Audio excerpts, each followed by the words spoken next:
역대하 34장이고요. 14절부터 19절까지 말씀을 우리 같이 한 목소리로 읽겠습니다. 구약성서 705쪽에 있는 역대하 34장 14절에서부터 19절까지 말씀을 우리 같이 한 목소리로 읽겠습니다. 14절입니다.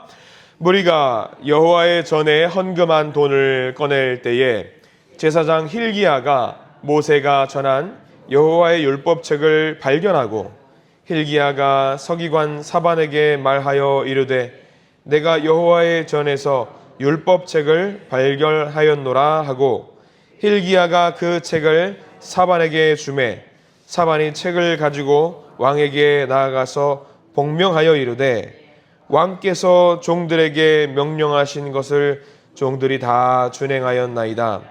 또 여호와의 전에서 발견한 돈을 쏟아서 감독자들과 일꾼들에게 주었나이다 하고 서기관 사반이 또 왕에게 아뢰어 이르되 제사장 힐기야가 내게 책을 주더이다 하고 사반이 왕 앞에서 그것을 읽음에 왕이 율법의 말씀을 듣자 곧 자기 옷을 찢더라.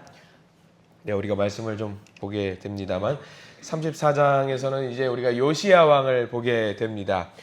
요시야 왕이라고 하면은 우리가 생각했던, 우리가 알고 있었던 유다의 3대 선왕 중에 마지막 사람입니다. 여호사밧, 히스기야, 요시야 이렇게 3대 선왕이 있죠. 성군이었던 이유에 대해서 3대 성군이라고 우리가 부르는 이유에 대해서도 말씀을 한번 나누었습니다. 북이스라엘과 남유다 통틀어서 43명의 왕이 있어요. 굉장히 많은 왕들이 있는데 북이스라엘의 왕들은 일단 제껴둡니다. 왜냐하면 역대하에서는요 북이스라엘의 왕은 거론하지도 않아요. 그만큼 전부 다 악한 왕이었고 하나님은 북이스라엘은 관심도 없다라고 우리가 이해도 될 것 같아요. 그래서 유다 왕들만 바라보게 되는데 유다 왕들도 뭐 절반은 뭐 나쁜 왕, 절반은 좋은 왕, 때로는 좋다가 나쁜 왕, 나쁘다가 좋은 왕 이런 왕들이 평가가 되게 많이 있습니다. 근데 3대 성군이라고 했을 때에 기준점이 된 사람이 한 명이 있었다라고 했죠. 이 사람만큼 하면은 좋은 사람, 이 사람보다 못하면은 나쁜 사람 했는데 3대 성군의 기준점이 되었던 왕이 누구냐면 다윗입니다. 다윗의 길로 갔다라는 그 평가가 있었다라고 한다면은 성군의 반열에, 성군의 그 레벨에 설 수 있었다라는 거죠. 근데 오늘 우리가 요시야를 보게 되는데 요시야는요 다윗의 길로 간 사람이기도 하겠거니와 특별하게 3대 성군 중에서도 대단하다라고 평가를 받는 왕이에요. 3대 성군 중에서도 그래도 거의 이제 원탑이죠. 원탑입니다. 왜 원탑인지가 나와 있거든요. 이 2절 말씀을 함께 볼까요? 34장 2절 말씀에 보면은 그가 가장 대단했던 성군 중에서도 성군이라고 평가받는 이유가 하나가 나옵니다. 어딜지 한번 보셔요. 2절 어디를 초점이 있기 때문에 그를 그렇게 보는지 한번 보시기 바랍니다. 2절입니다. 함께 봅니다. 여호와 보시기에 정직하게 행하여 그의 조상 다윗의 걸려 걸으며 좌우로 치우치지 아니하고. 자, 어떤 부분이 요시야가 성군 중에서도 성군이라고 말하는 부분이라고 말할 수 있을까요? 다 있어요. 여호와 보시기에 정직하게 행하여 3대 성군 다 있습니다. 그의 조상 다윗의 길로 걸으며 이것도 있습니다. 근데 요시야만 유일하게 이런 평가가 있어요. 좌우로 치우치지 아니하고. 요시야만 있어요. 요시야만. 좌우로 치우치지 아니했다라고 하는 평가는요. 요시야를 향한 하나님의 평가고 요시야를 향한 성경의 평가입니다. 그래서 3대 성군 중에 굳이 1등, 2등, 3등을 나눈다라고 하면은 1등을 요시야라고 보통 이야기하는 경우들이 많이 있습니다. 좌우로 치우치지 아니하고. 이런 평가를 받았던 이유가 무엇일까? 왜 이런 평가를 받았을까요? 쉽게 생각하면요, 우리가 방금 읽었던 말씀에 힌트가 있습니다. 요시야 때에 율법책을 발견하고 율법책을 읽고 율법책의 근거에서 회개하고 하나님 앞에 나아갔거든요. 그러니까 자기 삶을 돌아볼 수 있었던 잣대가 있었어요. 내가 이 잣대의 근거에서 좋은 삶, 이렇게 하면은 하나님이 좋아하시겠다, 이렇게 하면 싫어하시겠다라는 기준점이 있었기 때문에 좌우로 치우치지 않았다라는 겁니다. 그러면 이런 질문을 할 수 있겠죠. 목사님, 여호사밧이나 히스기야 때는 율법책이 없었나요? 있었어요. 그때는 있었습니다. 쭉 내려왔던 율법책이 있었는데 늘 보던 율법책이었기 때문에 약간 등한시하는 경향이 좀 없지 않아 있었던 것 같아요. 문제는 요시야 때는 율법책이 없어졌었어요. 누가 없앴을까? 그의 아버지와 그의 할아버지 므낫세와 아몬이 무려 57년 동안 율법책을 보지도 않았기 때문에 율법책이 있는지 없는지 모르고 이게 맞는지 틀린지 모르고 그냥 살아왔어요. 근데 오늘은 요시야가 신하들을 통해서 율법책을 발견을 했어요. 아, 우리가 이것을 놓치고 있었구나. 이걸 놓치고 있었구나. 이 말씀대로 살았어야 되는데 이 율법책을 놓치고 있었구나. 발견하니까 너무 놀란 거죠. 야, 우리가 죽어 마땅한 사람인데 이 율법책에 근거하니까 죽어 마땅한 사람인데 이 율법책에 따르니까 야, 이게 똑바로 살아야겠구나 생각이 드는 거죠. 근데 이 율법책을 어디서 발견했을까요? 여러분 너무 신기한 장면입니다. 어디서 발견했을까? 성전에서 발견했겠죠. 성전 안 어디냐면 우리가 읽었던 본문입니다. 34장 14절 한번 볼까요? 우리가 읽은 본문 34장 14절 말씀 같이 한번 읽어보겠습니다. 시작. 무리가 여호와의 전에 헌금한 돈을 꺼낼 때에 제사장 hil기야가 모세가 전한 여호와의 율법책을 발견하고, 우리 교회로 치면, 우리 한신교회로 치면 어디서 발견한 거예요? 본당 헌금함 안에 밑에 깔려 있었던 것을 발견한 거예요. 납득이 가세요? 이걸 발견 못할 수가 있을까? 납득이 안 가죠. 근데 발견을 못한 게 아니라 발견을 일부러 안 한 거예요. 왜냐하면 므낫세와 아몬이 57년 동안 악행을 저지르니까 만약에 그들의 손에 율법책이 발견되었다라고 한다면 어땠을 것 같아요? 아마 그거를 찢어버리거나 태워버리거나 없애버렸을 가능성이 있었을 것 같아요. 그래서 누구나 볼 수 있는 곳이지만 드러나지 않는 곳에서 은밀한 곳에 그것을 숨겨두지 않았을까라고 생각을 하는 사람들이 많습니다. 그래서 우리가 읽었던 말씀 19절 말씀에 나와 있죠. 왕이 율법의 말씀을 듣자 곧 자기 옷을 찢더라. 자기 옷을 찢더라. 그런 신앙의 고백을 하는 거예요. 여러분들 만약에 혹시 10계명 읽고 나서 가슴에 통하는 눈물을 흘리면서 회개할 수 있는 사람 우리 중에 있을까요? 쉽지 않을 거예요. 뭐 늘상 우리가 읽은 말씀이고 늘상 우리가 보는 말씀이기 때문에.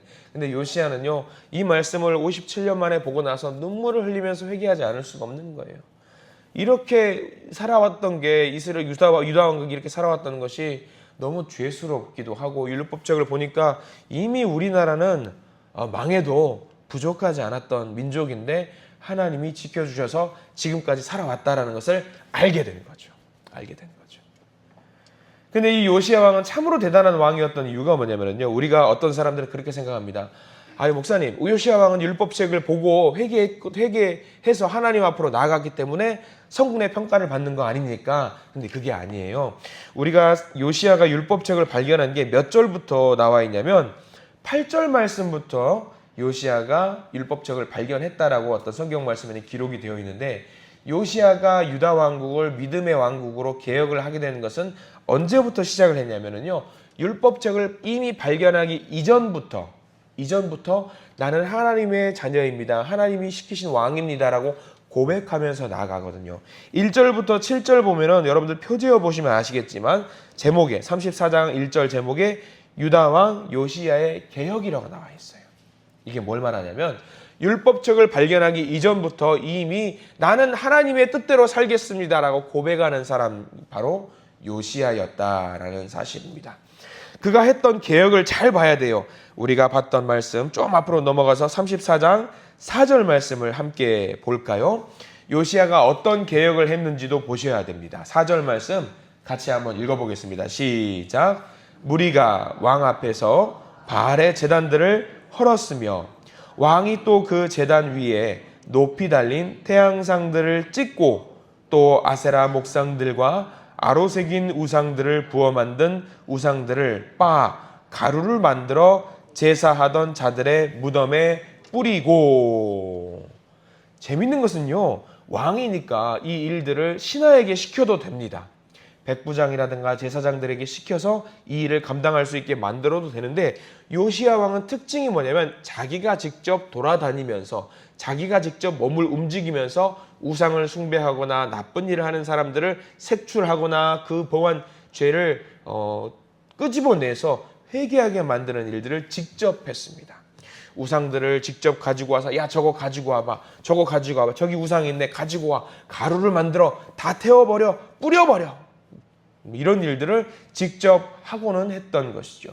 강력하게 신앙의 개혁을 하기 위해서 강력하게 드라이브를 걸었던 거예요. 그리고 또 5절까지 넘어가 볼까요? 5절까지 어떤 일을 했냐면요. 5절에는 아주 우리가 보면은 되게 끔찍한 장면이 나오기도 합니다. 5절 말씀 같이 봅니다. 5절입니다. 제사장들의 뼈를 제단 위에서 불살라 유다와 예루살렘을 정결하게 하였으며 라고 나와 있습니다. 제단 위에서 무엇을 불살라야 되냐면요. 예배를 통해서 제물을 불살라야 되는데 지금 뭐 하고 있냐면 제사장의 뼈를 불살른다고 나와 있어요. 무서운 사람들입니다. 뼈가 어디 있어야 돼요, 여러분들? 뼈는 당연히 무덤에 있어야죠. 무덤에 있어야 되는데 지금 뼈를 불태운다라는 것은 뭘 말하냐면 우리나라 말로 하면은 부관참시란 겁니다. 제사장들의 무덤을 도굴 해가지고 거기다 뼈를 꺼내가지고 그것을 불태워버리는 일을 한 거예요. 왜? 그 제사장들이 무엇을 섬겼기 때문에?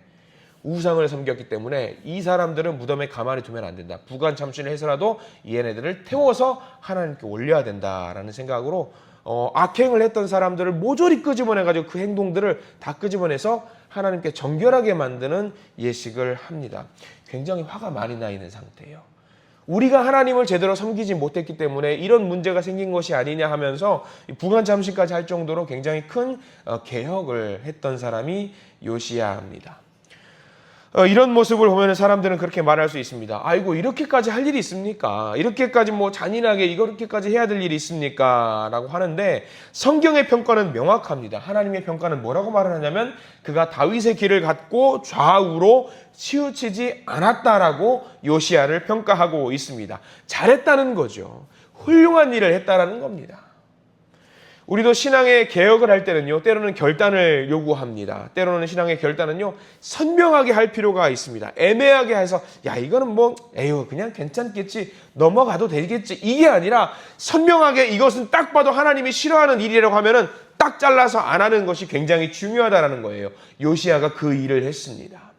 애매하게 뒀다가 이것이 나중에 상황이 바뀌면은 거봐 이거 괜찮잖아 라고 말하면서 넘어갈 때가 있어요. 그러나 요시야는 그렇게 하지 않고 명확하게 하나님이 싫어하시는 일은 딱 잘라서 하지 않았다라는 것이 요시야가 성군으로 칭찬받을 수 있었던 대단한 요소라고 할 수 있습니다.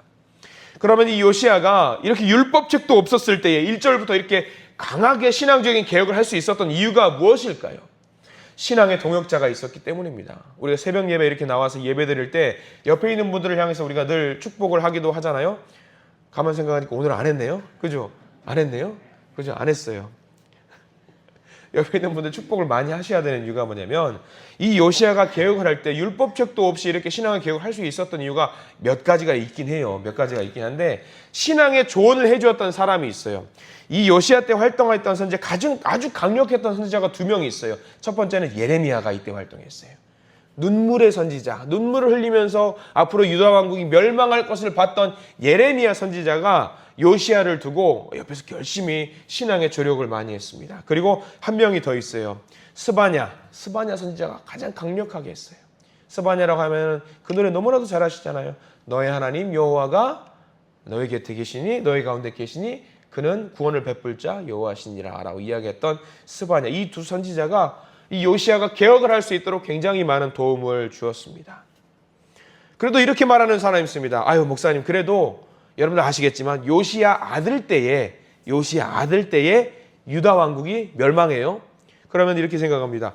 아니 유다 왕국 다 끝났잖아요. 다 끝났는데 이 와중에 개혁의 어떤 드라이브를 걸어서 뭐합니까? 아들들이 통치하다가 멸망하잖아요. 이렇게 요시야가 나와서 강력하게 개혁을 할 이유가 없는 것 같은데 타이밍상 맞지 않는 것 같습니다. 이렇게 말하는 분들도 계세요. 근데 요시야는요. 이미 이때에 이 요시야가 개혁을 걸기 이전에 300년 전에 예언이 됐던 사람이에요. 어떤 예언이 됐을까? 우리는 이거를 중요한 장면 34장에다가 메모를 좀 해두시면 좋을 텐데 뭐라고 메모하시냐면 열왕기상 13장을 꼭 적어두셔요. 열왕기상 13장 1절이라고 꼭 적어두십시오. 열왕기상 13장이 왜 중요하냐면요. 시대적인 배경으로 말하자면요. 남쪽에 있는 유다 왕국과 북쪽에 있는 이스라엘이 갈라지는 때예요. 딱 갈라지는 때예요.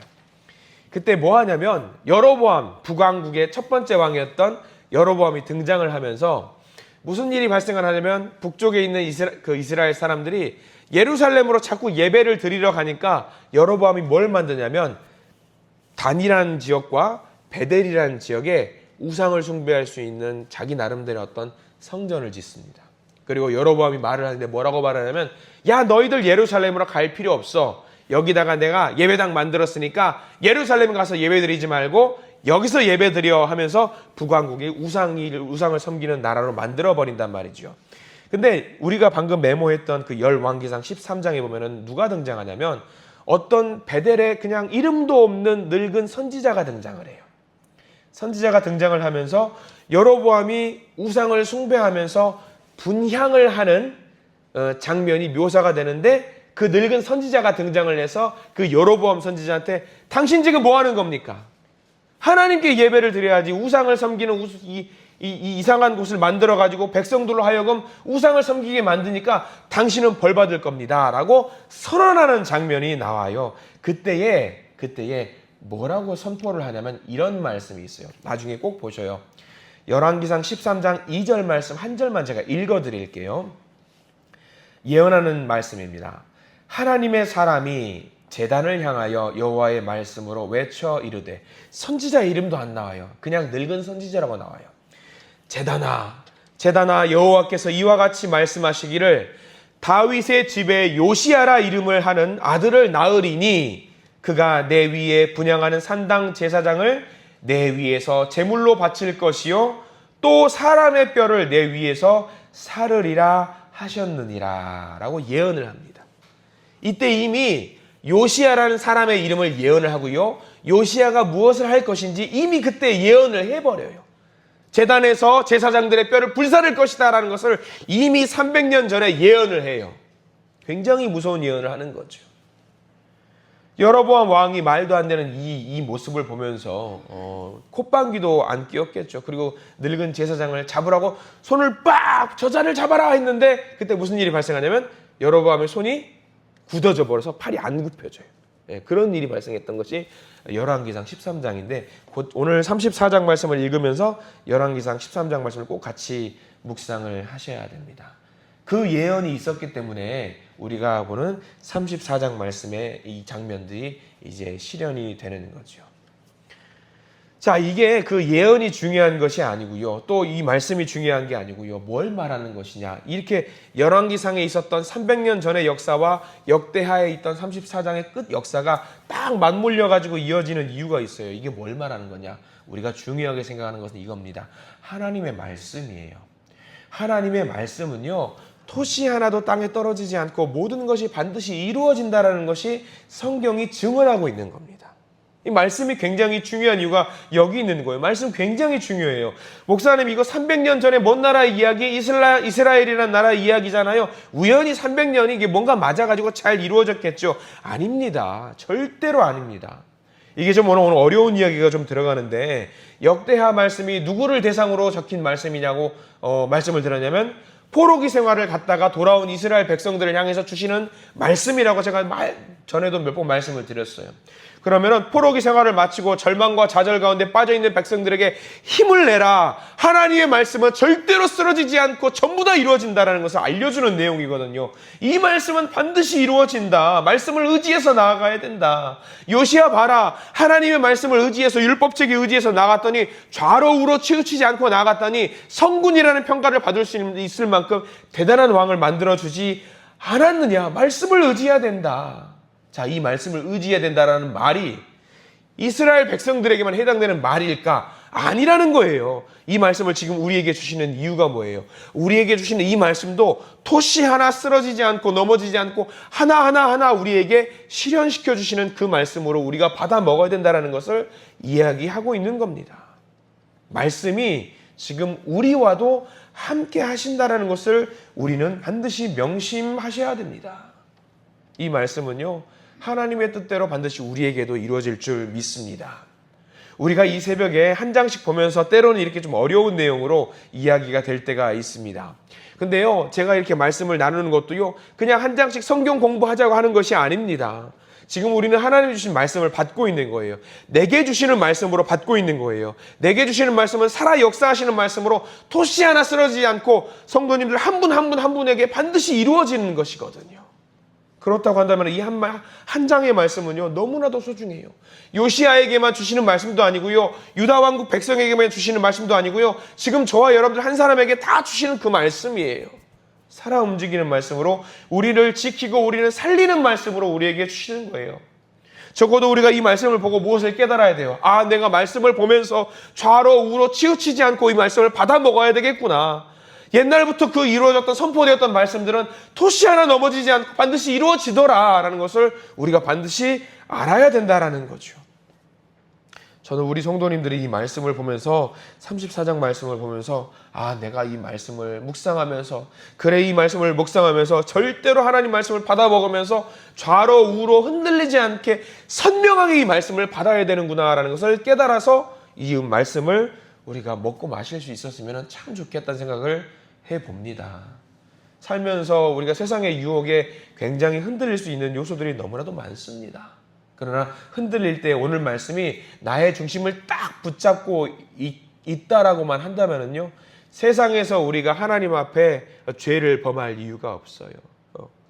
우리 요시야가 율법책을 꾹 붙들면서 좌로 우로 흔들리지 않았던 것처럼 우리도 율법책까지 가지 않아도 돼요. 신명기 전체를 두고 이야기하지 않아도 돼요. 딱 우리는 십계명 그 율법만 갖고 잘 지켜나가도 요시야 못지않은 요시야 저 내 아들 내 딸은 요시야 못지않게 내 율법을 붙잡고 사는 내 아들이구나, 내 딸이구나, 그런 평가를 받으실 줄 믿습니다.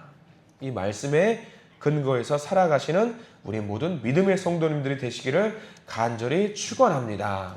기도하겠습니다. 하나님, 이제 유다가 풍전등화의 상황에 처해지게 됩니다. 지금 바로 쓰러져도 아무 이상이 없는 그런 상황임에도 불구하고 하나님은 요시야를 보내주셔서 우상을 타파하게 하고 마지막 불씨를 사르게 만들어 주십니다. 하나님의 말씀과 함께 하나님의 선지자들이 함께 해서 이 유다 왕국 마지막 불씨를 지피게 만들어 주시는 하나님의 은혜, 그 언약의 현장에 우리가 다녀오게 됩니다. 주여, 하나님의 말씀을 지킬 때에, 하나님의 말씀을 제대로 먹을 때에 그 말씀 가운데 역사하시는 하나님을 우리가 경험하게 되는 줄 믿사오니 우리의 삶을 통해서 말씀을 기준점 삼아서 절대로 좌로 우로 흔들리지 않는 믿음의 자녀들로 우리를 세워주시옵소서. 말씀으로 나를 굳건하게 세워주시고 말씀의 길을 찾아가게 하시고 말씀 가운데 주님의 영광을 볼 수 있는 믿음의 우리 한신의 가족들이 될 수 있도록 저희들을 인도하여 주시옵소서. 우리 앞날을 계획하시는 주님, 토시 하나까지 절대로 아버지 땅에 떨어지지 않게 하시는 하나님 아버지를 의지합니다.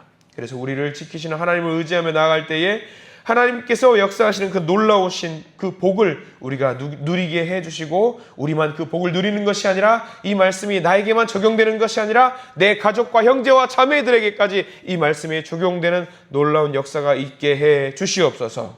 우리를 살피시는 하나님 아버지의 놀라운 은혜를 경험하기를 간절히 소망하오며 예수 그리스도 이름으로 간절히 기도드립니다. 아멘.